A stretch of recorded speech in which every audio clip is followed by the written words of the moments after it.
It's a great day at Columbia State Community College. Good afternoon and welcome to Success. Today is Monday, April 21st, 2025. We are here at Columbia State Community College, Tennessee's first community college established in 1966. Our president of the college is Dr. Janet Smith. Welcome to the Spring 2025 Lunch and Learn Career Industry Podcast Series, hosted by the Career, Veteran, and Transfer Center in the Student Services Division. This event is co-sponsored by Republic Bank and Trust, and also the Charger Pathway Impact Program, funded through the Rural Post-Secondary and Economic Development Grant.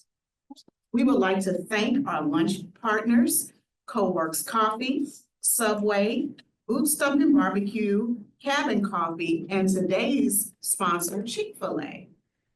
I am your host, Frida Leslie Pillow, coordinator of the CBT Center here at Columbia State. We will have a very exciting discussion with our guest panelists today on the topic of careers in written, oral, and digital communication. This podcast series is being presented to provide listeners with choice of major guidance and to inspire your career.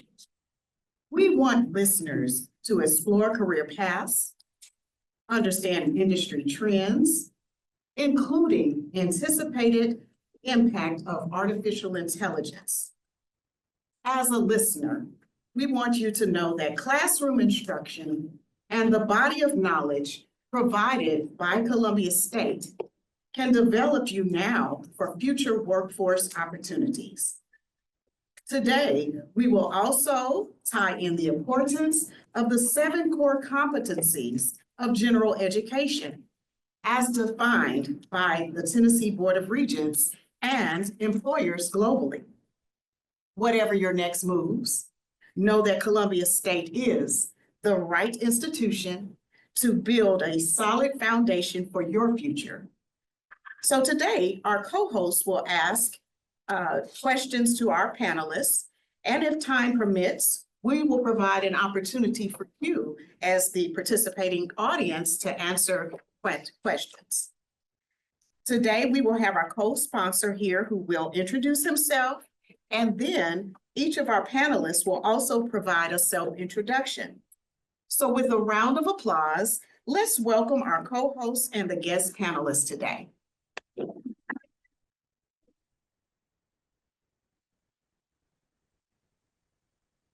So I really appreciate it. Hi, I'm Dr. Shane Hall. I'm the Dean of Written, Oral, and Digital Communications. I'm also the Director of the Learning Support Program here at Columbia State. I'm also a proud Columbia State alumni. Class 2008. Columbia State was there for me whenever I needed them so much to retool my life and think about my actual future, where I wanted to be. But I hope this gives you an opportunity to really think about what your future might be and give you some options for the endless possibilities you could have.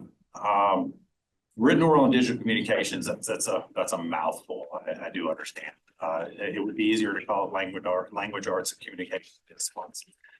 We house the communication studies program, math communications program, the English program, the foreign language program, the film crew technology program, and of course the learning support program, which touches over 70% of the students here at Columbia State. So I'm really thankful to have my panel of experts, field experts here.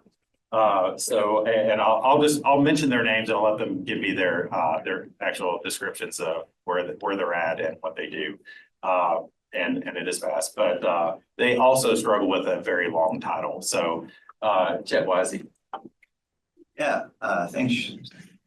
So I am editor-in-chief of Third Man Books, which is the publishing imprint of Jack White's Third Man Records. I am also a musician and have traveled in U-Haul type band situations many days, planes, trains, and automobiles to get to different shows through my years, and I'm also a writer of poem. I'll be doing a reading on Wednesday. So I have had several corners. All of them great and reward, but probably not massive amounts of money, but who cares? Amber Brock. Hello, I am Amber Brock. I am the Communications and Marketing Manager for the Division of Rehabilitation Services for the state of Tennessee. That is a mouthful, so much so that I can't even get it out. I'm retired. And, I taught here and I taught communication studies and everything from interpersonal to business to argument debate. And one thing that I've learned about communications is that we all have to communicate. My son-in-law is one of the executives for Sarah Cannon. He interviews people all the time. And they can be the most intelligent people going, but if they don't know how to communicate, what good are they? It's one of the messages that we're going to talk about today, but it's an honor to come back here and see old faces and good friends and see the faces and the smiles on the students here, curiosity. Thank you. Okay, with that, with the introductions done, let me get to my first question.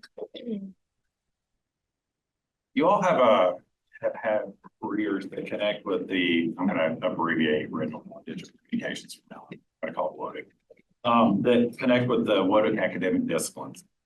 Tell us a little about your career experience in fields related to communication. Sure.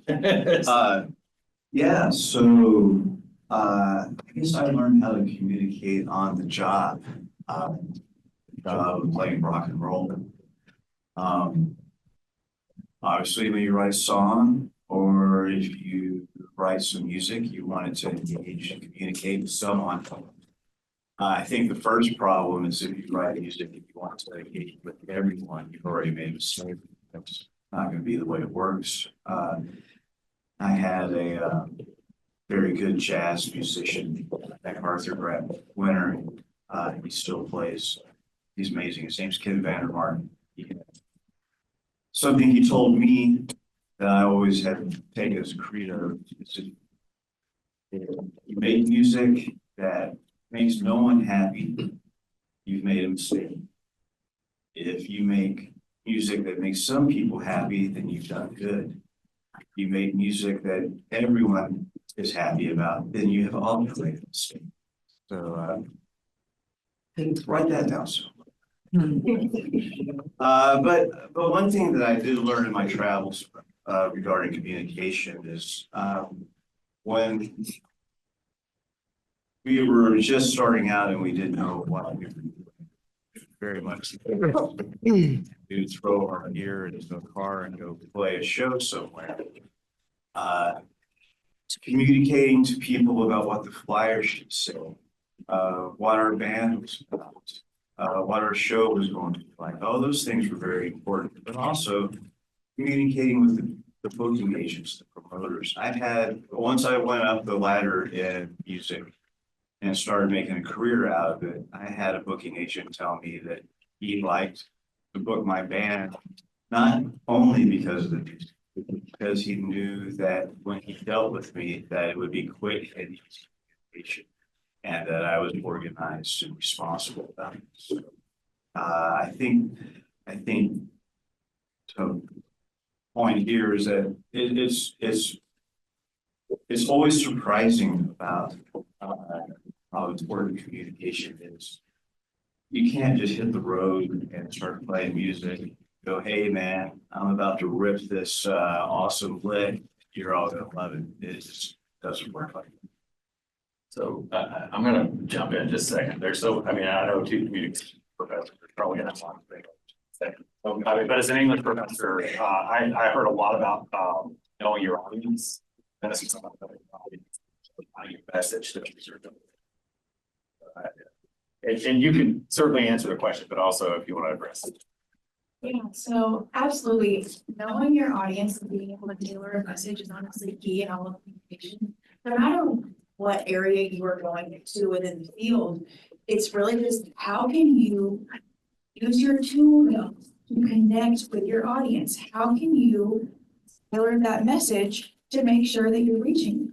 And my background, I slightly mentioned that I am the communications and marketing lead, but I actually worked here at Columbia State for 8.5 years. I was a staff writer at one point in time. At one point in time, I was a social media and special events coordinator.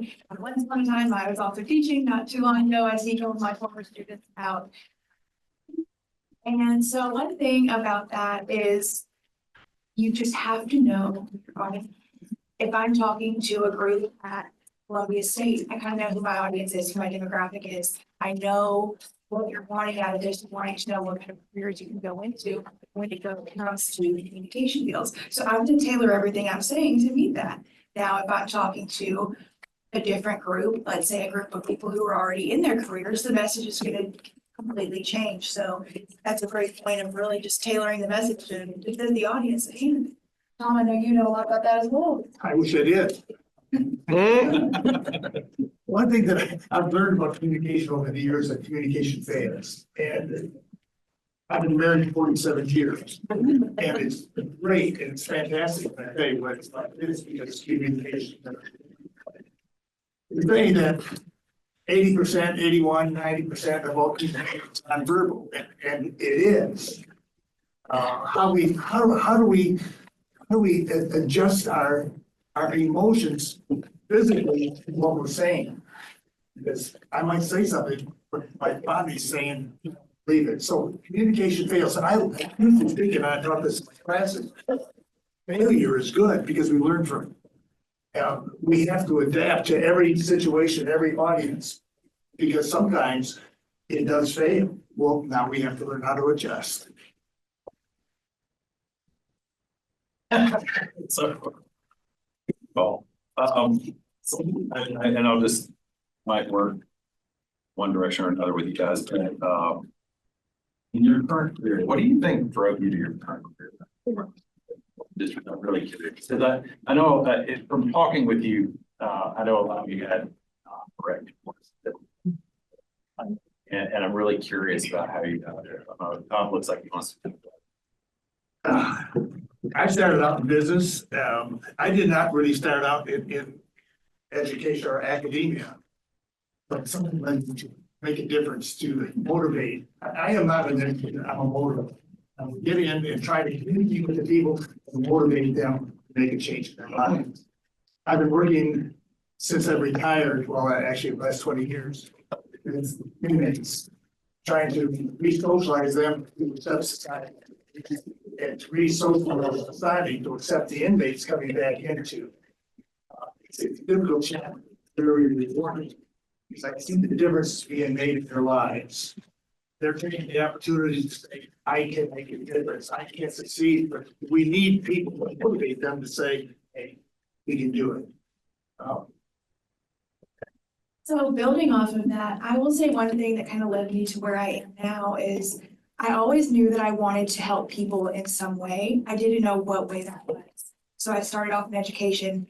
What are we doing? We're helping people with their goals, changing lives, right? So then I'm doing education. I'm like, okay, I love this, but what else is out there in the world? So then I got led to rehabilitation services, reconnecting.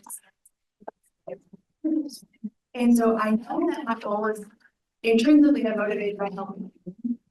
So I'm going to use my tools, things that I'm interested in, like writing, communication, social media design, to then go out into the world and make that happen. So what kind of career can I find that fits both of those things? I'm good at this. I'm good at communicating. I also like helping people. So what can I do that fits both of those where I actually want to get up and go to work every morning? You can be really good at something, but be in the wrong section of it. You might love art, you might be very passionate about that, but if you're working for the wrong person, you're not really going to be in an avenue that fulfills you. So I think one thing for me, which is really finding what made me think. I wanted to be a rock star. And I think chasing that holy grail. By the way, I never really achieved, I consider myself almost a rock star. But finding from point A to to point B, I think I answered this question.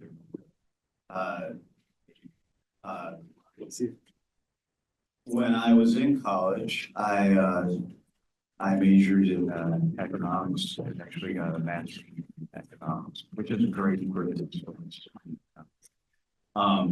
Because I didn't think that I could be a musician or be a writer. And I was playing music when I could, and it just kind of started happening for me. There came a point where sort of decided to pick it up a little bit. I went back to school with pursued my other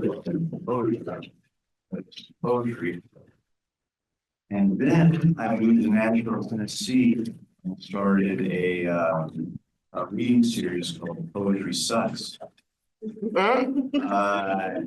And the reason I started the reading series is I didn't see anything like that going on. And so I did it on Broadway, which was the only way I knew how. I started my own reading series, a little dive bar called, there's a much different part. And some of the people who participated in that series were people from Third Man Records. Because back in the day, when I was in the music scene, I was in the same scene as Jack White, Ben Swank, Ben Blackwell. All of our bands were playing the same bills or playing with one another. And I all ended up back in Nashville and doing this thing called Poetry Sucks. And then one day they tell me they want to do a publishing imprint called Third Man Books. And then I found myself as an editor-in-chief of Third Man Books. So I've been doing that for about 10 years. So I guess the moral of the story is that, I was listening to all of my elders and parents who were telling me you can't do music and it's not going to work out. And I was majoring in economics. I even taught economics. And then what happened is that I actually got a job opportunity in publishing poetry and fiction and science fiction and all genres. And I still play music. So, you really can do a career in anything you want. It's possible. I totally agree with Chad, but you can do anything you want. You can make it happen. But there's a few guidelines. One, and this is what I'm working with the inmates. You gotta tell the truth. You can't lie to me. You can't be a con artist. Use impeccable words. Who has 5 agreements, and the first agreement was impeccable words without sin. And then the second thing was, don't take it personally, because with inmates, you're in jail, they make a bad comment about you, you react. Well, don't take it personally. It's them who are speaking the sinful words, not you. So you have to keep that in mind. And in business, it's so important to speak the truth, to not overreact. And the third agreement is don't assume, ask questions. And this is how we learn, and it's continuous learning. The one that I like the most, agreement number 4, who says, do your best and do more than what's expected. My daughter Annie, is a roadie, started out pulling cables. Next thing you know, she helped out, she helped other people, and they liked her, they hired her on. And Gretchen, 6 years with Gretchen Wilson, she's gone with Queen, she's done Grammy cards, she's continuous learning, continuous improving, doing more than what's expected. You want to succeed in life, you want to succeed in business and nursing or wherever, you do more than what's expected. The other one is, the 5th agreement is critical thinking skills. Had to use the ability to say, wait a second, something doesn't sound right here. Let me analyze it more. Critical thinking skills. I think the number one key to communications in business, in relationships, right down the line, especially with the inmates, learn to listen. So many times we talk more than we should. But by learning to listen, you're sending a message that you have empathy for their opinions. So there's so many things. It's a complex field. It's not an easy field, but it's exciting to get because you're gonna apply it in all aspects of it. So I'm gonna jump ahead in my questions because you touched on something that's really important and it connects with a massive change we're undergoing in our community college system in Tennessee. We're shifting general education to what's known as competencies. Here at Columbia State, we branded that. And so you mentioned critical thinking, and I just want to give you kind of a laundry list of critical thinking, scientific inquiry, and mathematical reasoning, information literacy, global and cultural awareness, ethical reasoning, communication, and creative and artistic expression. And all of these competencies we're redirecting to make sure that our students have access to training in those in a meaningful way. And Tom, you touched on that a little bit about like the reality that critical thinking skills are absolutely essential. But I mean, it's also, these things don't live in silos. They interact with each other. I mean, we think about creative expression.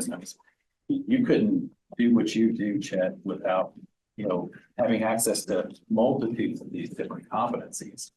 And you gain them throughout your education, both your formal education and your professional education.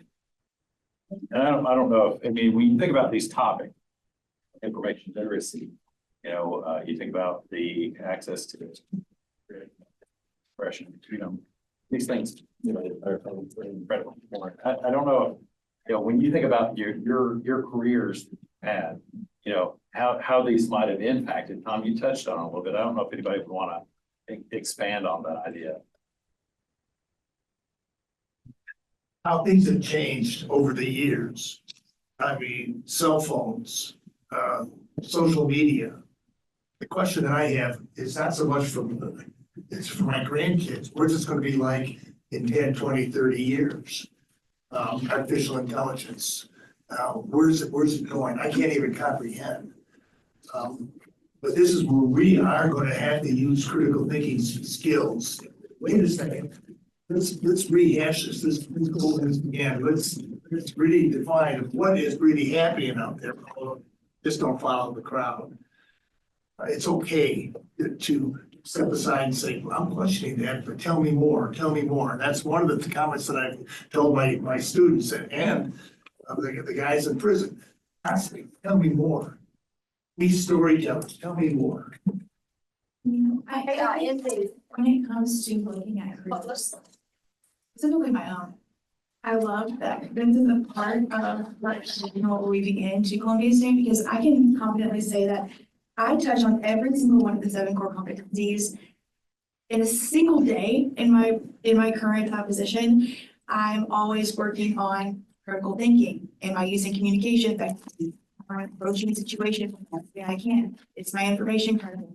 How am I approaching a situation? Every single one of these core competencies, thinking about ethical reasoning, are so vital to what I do, but I know it's not just what I do, it's everyone that I work with and the things that they're touching. So yes, I'm communications and I work in that field, but I also know that my partners over in finance are doing that. I know that Commissioner is working with every single one of these people.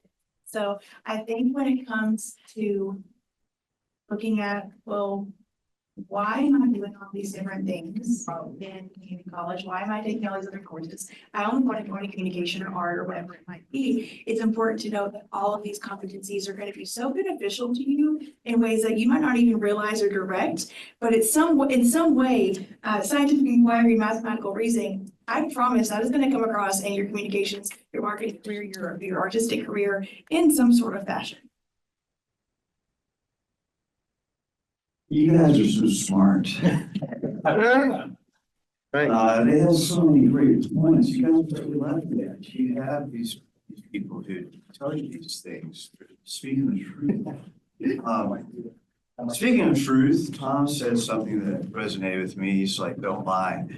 And when I originally was talking to you guys and saying what I did, I was like, "We're making money. Who cares?" Well, probably should care a little bit. And I did, and I do. And And that's why I've ended up wearing so many different hats in my career, is trying to figure out how to pay rent, food on the table. And it's made me be adaptable. And I think when you break down these different core competencies, it also has a lot to do with adaptation and taking what skills you have and applying them. Talk about expression and critical thinking. Try being in a band, telling your bass player that this part really sucks. And then how you have to negotiate that point without telling the bass player that your part sucks, because then he's probably not gonna want to play anymore with you. Or worse, he will play with you, but he's gonna be in a bad mood all the time. It's gonna really be terrible, right? So you have to learn how to negotiate that and still be truthful. And then you have to figure out how to pull out of that musician what next part you might have in the song and how to inspire the person. Well, now, when I do have a 9-to-5 job and I do my business and try to make money and working with creative people, I use that skill all the time. It's weird negotiation magic that I formed in abandoned buildings practicing in basically a squat in Alabama because we didn't have money to pay for rent. But that's the kind of skills we've learned to get the expression right and being adaptable. I mean, I think I want to how to have that conversation with them honestly and get them to a place where they can be successful, because no one's successful without someone being. It's very hard, very hard. They have to stumble into success, and most people have to work at it. So, I was just curious if anyone had questions. Sure. let's get a couple of more quick questions. We'll turn it over to Todd. So and this might be you're going to be on the side of loving this question or not loving this question. I'm just curious. One of the things we're seeing in higher education is an advancement in technology, artificial intelligence technology. And it's a mixed bag. You know, I can tell you from perspective of somebody that manages people and projects, be really helpful. I can also tell you somebody that writes, works in arts, complicated. I'm just curious. I don't know. Amber's shaking her head. I wonder what she is. Yeah, so I actually love AI. Here's the thing. I have 1,000,001 projects. I'm wearing 7,000 hats. So if I'm working on 1,000,001 projects, I work smart, but I also work hard. So I utilize AI in my everyday job as a communications and marketing manager. Do I take that and use it as my own word? Absolutely not. Do I use it for inspiration for my projects when I have literally 101 project requests going on? Absolutely, I do. I think leveraging tools is key to success. I think at one point, okay, I'm 31, okay? At one point, my teachers were like, you're not gonna have a calculator everywhere you go. You've got to learn these things. Guess what? I have a calculator everywhere I go. So with the growth of technology and the growth of tools, I think it's very smart to learn how to leverage those tools and how to use them, while also being smart and using them and not plagiarizing things, while using it to stimulate your own creativity. I still flourish in the creative area of my position, but do I use a little help from AI? I do. But I also know that I'm looking across a few faces in here. I know you guys hate it. So I want to hear for some others. Not everyone. Not everyone, I know some of them do. I'm looking at them. Well, this is the chance I've been looking for to show off my tattoos. Do you see that? That's my beloved cat, RC. Okay. That passed away recently. And he had this, he hung out in our garden. And I wanted to get this floral part here that was present in our garden. The way the tattoo artist did it is popped up AI and came up with something very quick for the tattoo. So it worked for this art and it was a tool for her to use. On the other side of that, AI is a threat to some jobs, for sure. It presents a different new challenge for artists, but I'm scared of it. You already see people calling out AI everywhere. If anything, I think it's going to bring back into focus being human and being original and doing human art. And I feel like AI is going to, once the dust clears, I don't think we're going to end up in a War Games Terminator situation. Oh, God. I second that hope not. You know, Please no. certainly room for concern. But I don't know, I'm an optimist. I think it'll be a tool. You guys watched that Beatles documentary, Get Out? Was that what was it called? So yeah, Get Back, because that's a Beatles song. They remastered some of the music in that by taking old recordings, and AI was able to pull out like the guitars, vocals out of those recordings and recreate it, at least in a fashion that made the surviving Beatles happy. And they were able to make those new mixes and new songs out of that. So if you're a Beatles fan, then you're okay with AI to help out in that regard. You know, we always want someone live there mixing the Beatles. It'll just be better. But if you don't have that opportunity, then you can use a tool to try and help the situation. So anytime there's been a technological advancement, there's been pros and cons, especially as far as it goes in the arts world.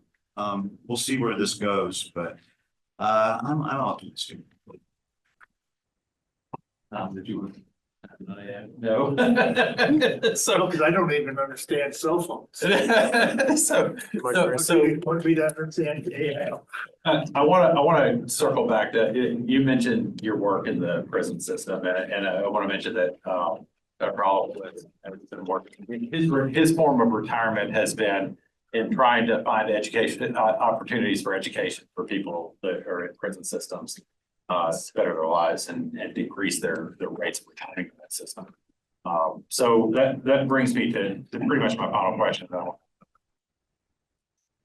Like, far as happy with that have connections to what we do in written, oral, and digital, the impact of communication in any fashion, form, writing, of course, public speaking, advocating for what you believe in. I mean, what are your passion projects here that have become available to you because of your education training? I've been blessed. If someone said to me 10 years, 20 years ago, actually I've been involved with this training for 55 years. But if someone said to me, Tom, you're going to be really actively involved in prison ministry, I said I might be in prison. But it's one of those things where, it's changed my life. The inmates have actually changed my life. I've helped them, but my passion is seeing them succeed. My passion is to have them call me, which you're not supposed to do, 10 years after they've been released and say, you changed my life. And I didn't even know it.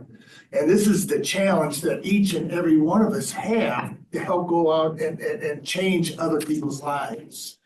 And the area where we somewhat get too many people do it in for the self-glory. I'm doing this because I need the accolades. Well, that's not the way to do it.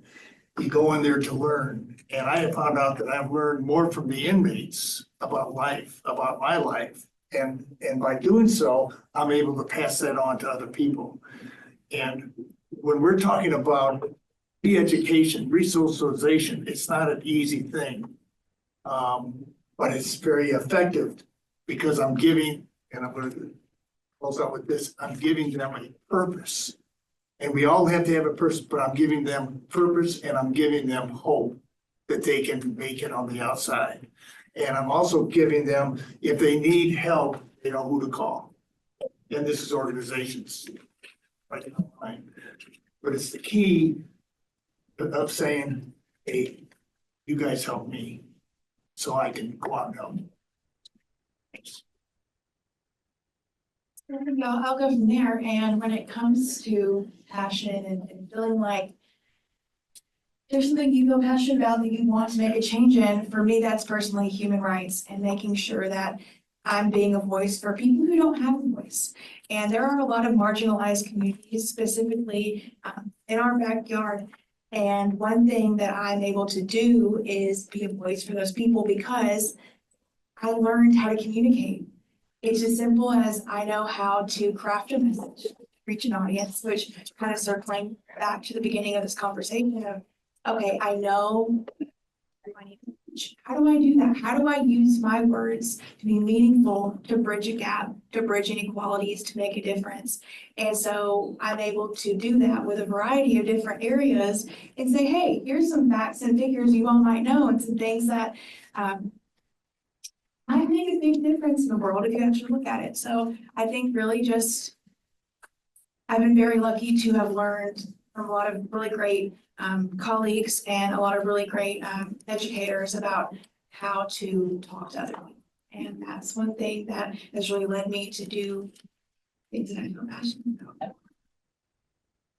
about. Wow, you guys are both such beautiful, powerful things. And maybe that's maybe I kind of want to jump on and train to this answer. Best of my ability, but as a publisher, I think about things like book sales, of course, but I also do think about beautiful empowerment.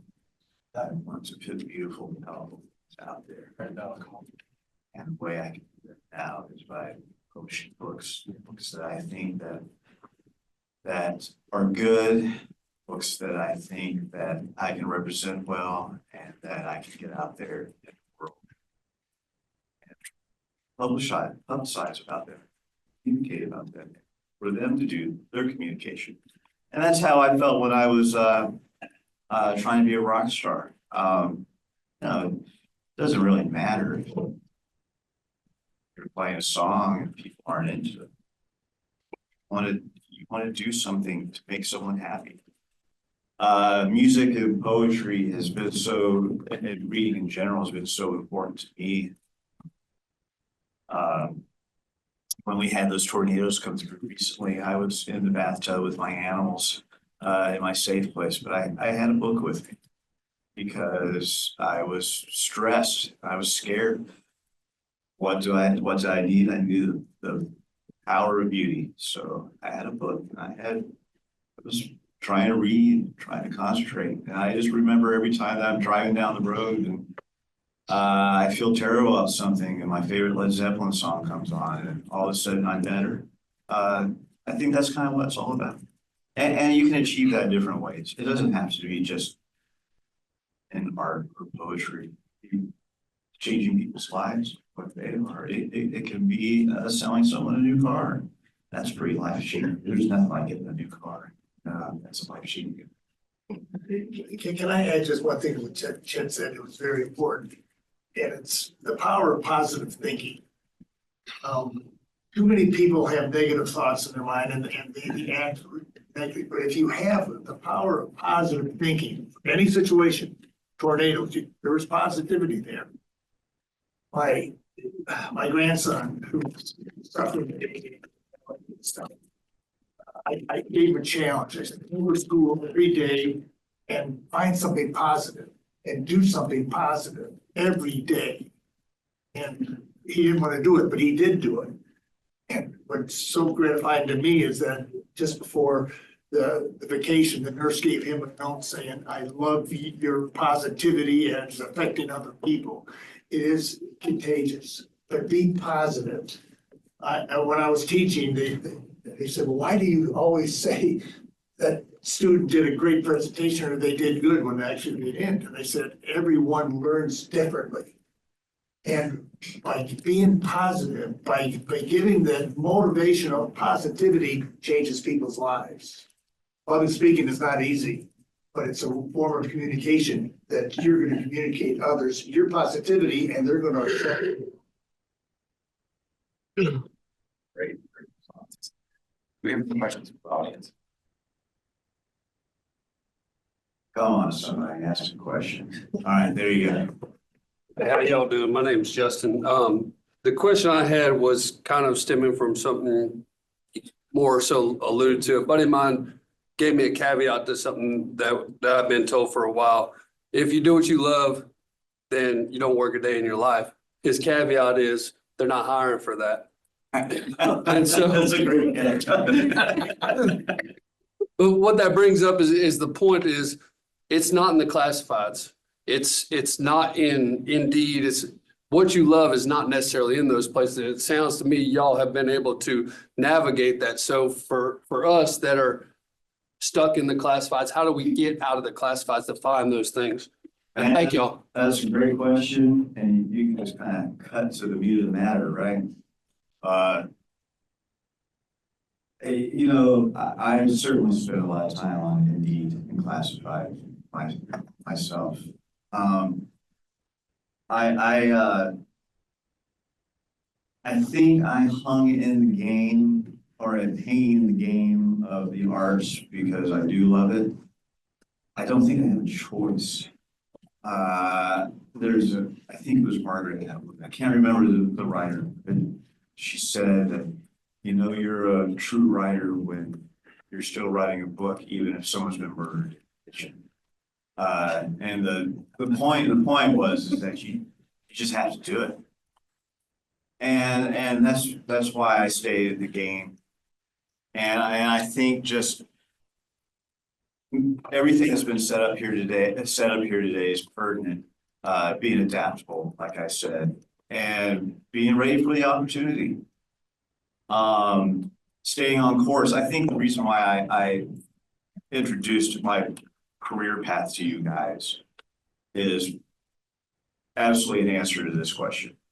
Is I never in my life thought I was going to be here or an editor or anything. I didn't even think I was going to be playing shows overseas or putting out albums. The first step was just to play a show. And when I played that first show, I thought I was the biggest rock star in the world, man. I didn't even comprehend how small it was at the moment. But I just kept on going forward, and you get a momentum going, and you bounce back and forth, and you just have to be ready for when I didn't know. And I'll shut up in a second. But this is how I started teaching. I never wanted to be a teacher. I was at a bar in Auburn, Alabama, and I had finished my degree in economics. And the dean of the department came walking up. It's like, Chet, you're still in town playing in that band. It's like, yes, not that band. I'm glad we've really reached you. But anyways, that's subplot. He was like, well, I just had a teacher quit on me. She just left. And you're the only person I know in town that has a degree. Do you want to take this position? And the first thing that went through my mind was, let's see, teaching, that's a pretty good paycheck. We can tour during breaks. I'll have all weekends off. Yes, sir, I'm in. I'll try it. And 1 week later, I'm teaching a section of 99 students, the intro of economics. And I never saw that coming, but I was adaptable. And the reason why I took that and had that opportunity was because I was playing music. Yeah, I want to add to that. One thing you said really stuck out, and it's opportunity. Take every single opportunity you are given. I would have never ended up with any position I've ever had or in any room I've ever been in had I not seized opportunities that were given to me. I had to start off by looking for those. I had to start off looking for my first internship. My first internship led to my second, which someone heard my name, I did a good job, led to my third. Led to me doing great in one place, that organization got my name, got an interview, I got a job. guess what? I ended up at Columbia State, paid for my master's degree, and got said master's degree. Dr. Lacey Ben said, hey, I heard you got a master's degree, you like teaching? And I said, you know what? Absolutely, which led me to teaching. Then I ended up finding another career path that also seemed to align with things that I was wanting to do. So take every opportunity that you are given and capitalize on that. Never stop networking, never stop enhancing yourself. If you stop growing, that's when the opportunities are going to stop coming. So make sure that you are always committed to doing whatever it takes to get to that next step. And I'm not saying do anything crazy, but if there's an opportunity, seize it. If you have the opportunity to go for the next degree, go for it. If you have an opportunity to climb the ladder, climb it. Doors are gonna slam in your face, but maybe they're slamming in your face for a reason. Quick story. In 1990, I was an entrepreneur and I was trying to take PCs and network them together because most companies were running off AS400s and they were very expensive. And I developed where I could take 5 PCs, network them together, and I wrote a program and to do data analysis. And I couldn't sell it. And it worked. And I mean, this was, but I couldn't do it. Guy came up to me, and I'm gonna be, bear with me. Guy came up to me and he said, Tom, I want you to read this. And it was from First Chronicles, chapter 4, verse 9 and 10. And it says, woman gave birth, it was a difficult birth, but her son grew up to be most honored. Jabez called on the Lord of Israel to bless him, to expand his territory, to make him rich, to be with them, and to keep him from evil that causes pain. And all of a sudden, his wishes were granted. But I said that, and I didn't believe it, but I kept on saying it. Next thing you know, I got a call from John Deere. Next things, and I found out I can't do it myself. I need help. Don't be afraid to go out and seek for help. Ask for guidance. Because I was under the mindset I can do it all myself, and you can't do it. I guarantee it's so much easier to have a group of people that you can trust and work with. Yeah. I think, my equivalent of that is being a part of a scene. I was part of the music writing scene. And I think what also is resonating here is that you have to have that kind of North Star to be guiding you. My North Star was being in love with music and writing. And I did not end up in a career teaching. I took that opportunity to build, so I could use that North Star. And just keeping that energy, you gotta have something positive advantage. Those ain't going. Something that keeps your drive going, your positivity going.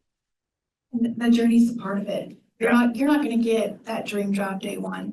You need to work for it and appreciate the journey that took you there, because while the job one might not be the North Star, you're gonna look back and be like, wow, I'm so glad I did job one. I'm so glad job one took me to job two to my North Star. That question opened up a lot of answers Yeah. for a lot of different areas, and I want to thank you for that. Yeah, thank you. I appreciate y'all. Thank you. Who's got another one? Come on. Bring it. Someone's got one. Make one up. I don't buy Thomas. You know, one of the, how does Columbia State, and I have this, I face this in the prisons. How do we handle different cultures? How do we communicate with different cultures? Hey, guys from New York City are different. They're different than people from the South. Oh, that's true. So how do you handle that? When you get out into the world, how are you gonna adjust? I have 2 students in crowd who should know me.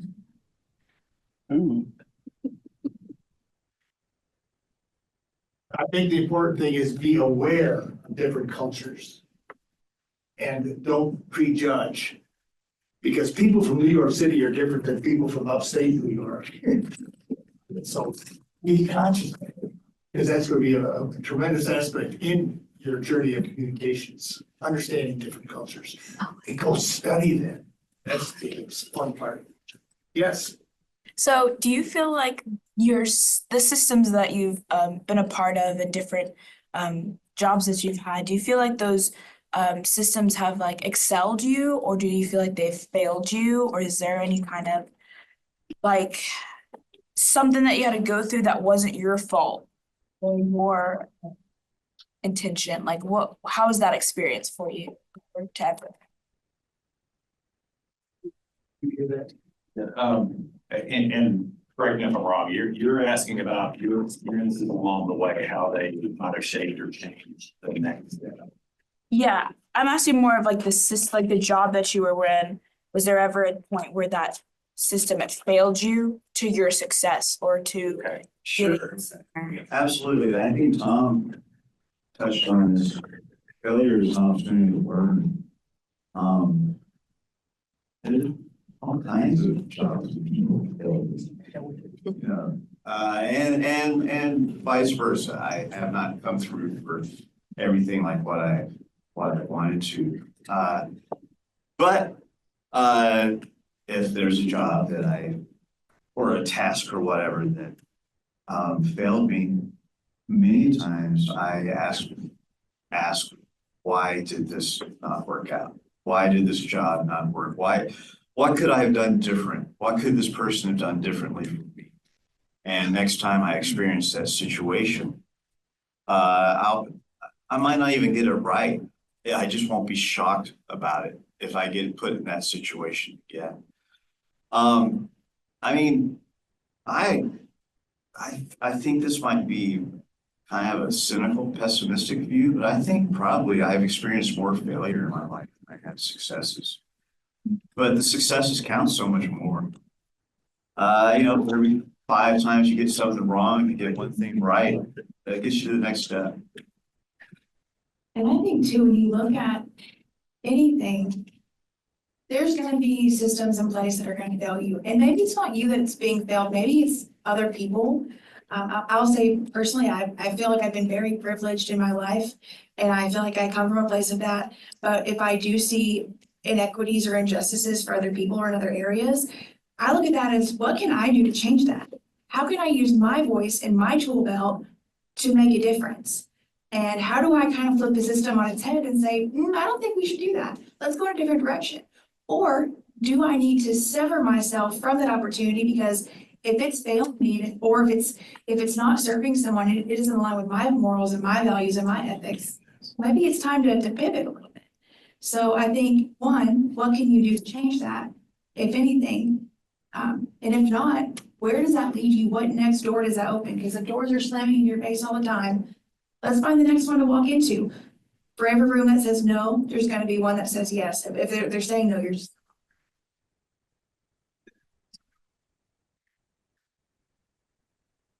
I love failure. I really do, because that's how I learn. Life is continuous education, it's continuous learning. And take failure, your question. Take it as a positive and say, okay, I'm not gonna do this again. You know, I go out, I love fishing. I fail at fishing probably, all day, but then all of a sudden I catch something. And it's the journey. And take every experience and turn it into a positive. It sounds hard, but try it. And there's not, like Amber said, there's nothing more satisfying, even if it's just 9 to 5 grind work that you're a part of. If you see something that fails and then you figure out how to fix it, oh man, that's a good thing. Even if that's fine.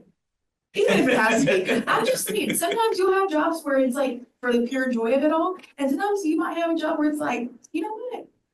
I'm gonna change it just because I can. And I realize I'm hosting the panel, but let me just say that I think we've all had situations where failure wasn't necessarily our direct fault. But we have to take what we learned from it and move on to the next step. And you also have to value yourself and evaluate when that opportunity and when that door is open and when to take it. Can I ask you, what is your career path? I'm not sure yet. Listen, don't feel bad, because I'm not sure either. I still got time. Still figuring it out. But this is how we learn. And being here is a time to wander. It's time to, well, let me try this course, and let me try this course, or let me try this, or let me try radiology. No, I don't like radiology, or let me try something else. I had to throw that in, Kate. But you know, this is your time to experiment and wander. And I'm gonna throw something else out. If you find, my grandfather had one job his entire life. My dad had 3 jobs his entire life. I think I've had around 30. But that's the way it is now. And so enjoy it. Enjoy the journey. You'll find it what you want. Find your passion. Wandering is awesome. It's just, you don't want to end up lost. Wandering is great, just when you see something that's working or that you like, go for it. And then you wander to the next part, but try not to get lost.